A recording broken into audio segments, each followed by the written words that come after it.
ఏం చెప్పేది ఈ బాధ చూడు, ఈ బాధ పబ్లిక్ బాధ చూడాలి.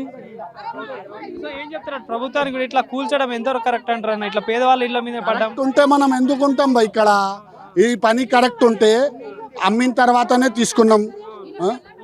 బంగారాలు అమ్మేసి ఏదో అమ్మేసి తమ్ముళ్ళు అన్నళ్ళు అందరు కలుసుకొని 50 గదాలు 80 గదాలు 100 గదాలు తీసుకొని 2-3 ఫ్లోర్లు కట్టుకొని ఒక్కడు కింద ఉంటుండు, ఒక్కడు పైన ఉంటుండు, ఒక్కడు ఇంకా పైన ఉంటుండు, అట్లా ఉంటున్నాం.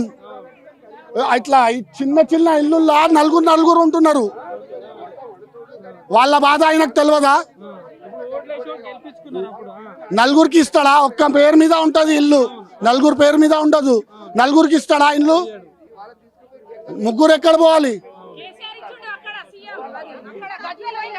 గజ్వేల్ పోతే 250 గజాల భూమి ఇచ్చిండు, ఒకటి ఇల్లు ఇచ్చిండు.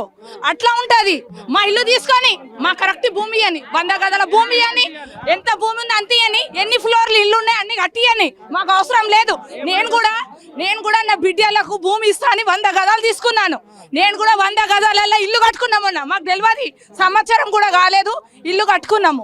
ఇల్లు కట్టుకుని 50 లక్షలు అయినాయి. 100 గజాల భూమిలో 50 లక్షలు పెట్టి ఇల్లు కట్టుకున్నాము. ఇంతవరకు కూడా వచ్చి ఉండలేదు ఆ ఇంట్లో. మేము మా బిడ్డలకు పెళ్లికి ఇస్తాను 100 గజాలు తీసుకున్నాను. 50 గజాలు ఇస్తాను నా పిల్లలకు కూడా అని. నా కొడుకు 100 గజాలు ఉంటుంది, నా పిల్లలకు 50 ఉంటుందని నేను తీసుకున్నా. మేము సంపాదించిన మొత్తం ₹1 కోటి భూమిలో వేసినాం. ఊర్లో భూమిలో అమ్ముకున్నాం. ఆడెందుకు పరిస్థితి? మన పిల్లలు ఇక్కడ ఉంటారు కదా, పిల్లల భవిష్యత్తు ఇక్కడ బాగుంటుంది కదా, పిల్లలకి ఇస్తే బాగుంటుంది కదా. సౌదులు ఉన్నాయి, పిల్లల భవిష్యత్తు సిటీలు ఉంటే బాగుంటుందని ఆడ అమ్మ వచ్చి తీసుకొని మాకు ఊర్లో పోతే ఇల్లు లేదు. ఈ సొంతం ఇల్లు 100 గజాల ఇల్లు కట్టుకున్నాము. 100 గజాల పిల్లల గురించి ఉంచినాము. ఆ 200 గజాలు పోతుందంటే ఎంత బాధ అనిపిస్తుంది. ఇలా పిల్లలు పెండ్లికి ఉంది, అమ్మి అన్న పెండ్లి చేద్దామంటే ₹1 లేకుంటుంది. ఏ పరిస్థితి చెప్పండి? ఇట్లా న్యాయమా? ఇట్లా చేస్తాడా? కేసీఆర్ ఎన్ని ఊర్లు తెచ్చాడు? 10-12 ఊర్లు తీసిండు. గజ్వేల్ తీస్తే ప్రతి ఒక్కళ్ళకు 250 గజాల భూమి ఇచ్చిండు, 100 గజాల ఇల్లు కట్టించిండు. అక్కడ పోయి చూడండి గజ్వేల్ దిక్కు ఎట్లా చేసిండు. అన్ని ఊర్లో తీసి డ్యామ్ చేసిండు కదా, డ్యామ్ కట్టిండు కదా. అన్ని ఊరోళ్ళు 12 ఊరోళ్ళు తీసిమని చేసిండు కదా. ఎంత సిటీ ఎంత బాగుంది అక్కడ. మాకు కూడా అట్లా చేయండి, మేము ఇచ్చేస్తాం. అవసరం లేదు. మా భూమికి భూమి ఇవ్వండి, ఇల్లుకు ఇల్లు ఇవ్వండి. కానీ బర్బాద్ అవుతాడు వీడు కలకల. ఈ పెండ్లాం పిల్లలకు ఇలా పూరం మొత్తం ఇలా ప్రతి ఒక్క ఎవరెవరు పెద్దోళ్ళు ఉన్నారో నాకు చెప్పరాదు, వాళ్ళందరికీ ఇంత పేదవాళ్ళది ప్రతి ఒక్కల కలకల ఉట్టి సరిగా నష్టం అయిపోతాడు. భవిష్యత్తు ఆడు ఇంత ఇప్పుడు ఈ మూసికి సంబంధించిన నీళ్లు ఇక్కడికి వస్తాయా మీకు? అస్సలు రావు. ఒక్క మాట, మూసి నీళ్ళు ఈడ దాకా వస్తే ఈడ ఎందుకు సాగు? మేము చేతుల్లో పెట్టి ఎందుకుంటాం చెప్పండి మీరు? ఎప్పుడు బాణ అనేది రాత్రికి రాదు. ఏమంటారు? दिन में नहीं आता, रात में नहीं आता पानी. हाँ, हमारी जान हथेली में रख के हम सो जाते. 100 आदमी मरे 100 आदमी बराबर है. पूरा आके भरगा तो हम मर जाते ना. हमारी जान हमको डर नहीं है. हमारी जान हमको डर रहती ना.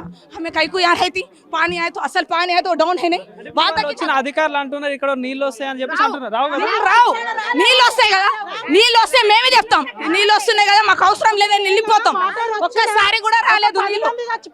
ఒక్కసారి కూడా నీళ్ళు రాలేదు ఇక్కడ. ఇప్పుడు ఇంతమంది చచ్చిపోవాలి. కొన్ని కోట్ల మంది లాస్ అవుతున్నారు.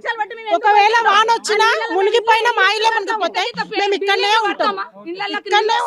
ఉన్న సామాన్ ఖరాబ్ కాదా? ఇంత పెద్ద బిల్డింగ్లు కట్టి ఎందుకుంటాము? సావు చేతిలో పెట్టి ఏడక్క ఎందుకుంటాము చెప్పండి? ఇది అమ్మి అక్కడ వెళ్తాం కదా. ప్రభుత్వం చెప్పాలనుకుంటే ఏం చెప్తారు? ప్రభుత్వం చెప్పాలంటే ఈ ప్రభుత్వం లంగ ప్రభుత్వం. అవసరం లేదు. ఈడు కేసీఆర్ అన్న రావాలి, కేటీఆర్ అన్న రావాలి. కాదంటే అవసరం లేదు. ఈ ప్రభుత్వం బెస్ట్. ఇంద్రమ్మ పేదవాళ్ళకు ఇండ్లు ఇచ్చింది.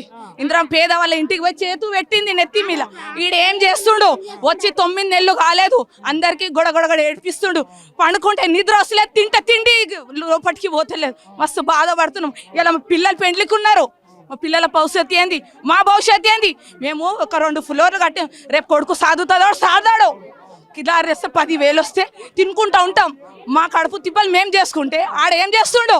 వచ్చి ఇండ్లు కూడా పెడతాడు. సీఎం అయి నిమ్మలంగా వంట అంటే నడవది. ఒకసారి పబ్లిక్లకు రావాలి, ఆడు చూడాలి మా పరిస్థితి ఏముంది అని కనుక్కోవాలి. ఆడు గ్రేటు.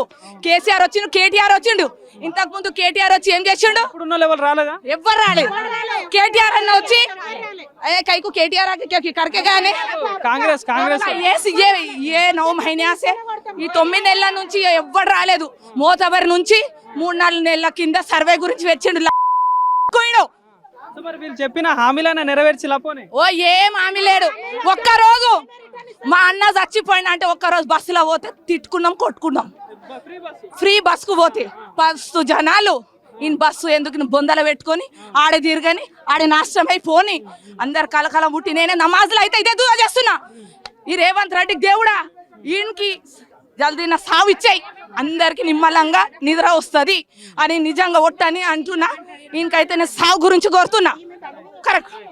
సో ఇది పరిస్థితి, విన్నారు కదా. ఇక్కడ ప్రజల ఆవేదన అయితే చాలా బాధాకరంగా అయితే ఉంది. సో ప్రభుత్వం వీళ్ళ గురించి ఆలోచించి దృష్టి పెట్టి వీళ్ళకి ఏదైనా న్యాయం చేయాలని చెప్పేసి కూడా కోరుకుంటా ఉన్నాం.